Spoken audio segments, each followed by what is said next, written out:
Boom! Steel Mace education video number 8.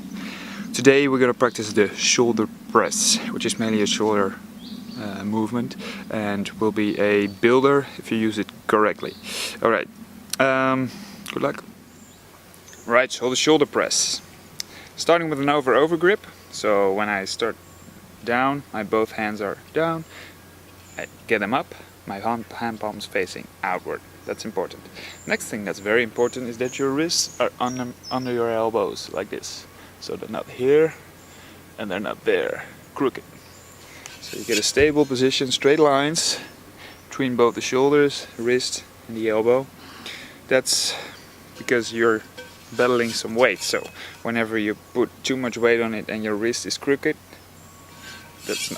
your wrist will not like that. Alright, second thing what we're going to do, so with shoulder press, we press all the way up till our biceps are next to our ears. That feels a little bit difficult, especially with the next exercise what we're going to do. But you press it all the way up, and when you come down especially, it's important that your elbows stay under your wrists, because they really want to do this, because it requires some mobility to keep them forward. Alright, next thing is a point I learned from Leo Savage. I think it's an honest thing, but what we're gonna do is we're gonna crush the mace when we go up, and we're gonna pull when we come down. What it basically means is we're gonna bend the bar, crushing in front, so our grip is very tight. I'm crushing it using this power as if I'm bending the bar, and when I come down, so all the way from up, I'm pulling it out.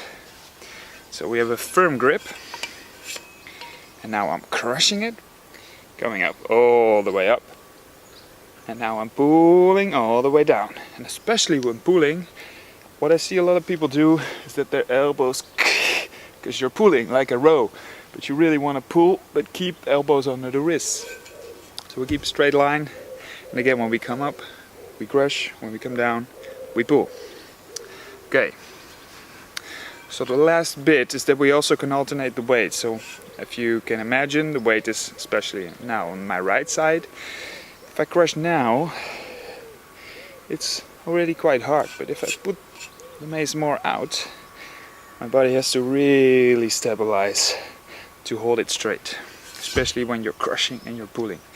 Fun fact about the crushing and the pulling is that you can make it as hard as you'd like. So it doesn't really matter if you're using a heavy mace or a light mace. Whenever you crush and you pull, you can make it yourself as difficult as you want. So if I'm using a wooden stick, or if I'm just doing this without pulling and crushing, just repetitions, I can make it more difficult with a wooden stick if I crush and pull very diligently. So that's a fun fact.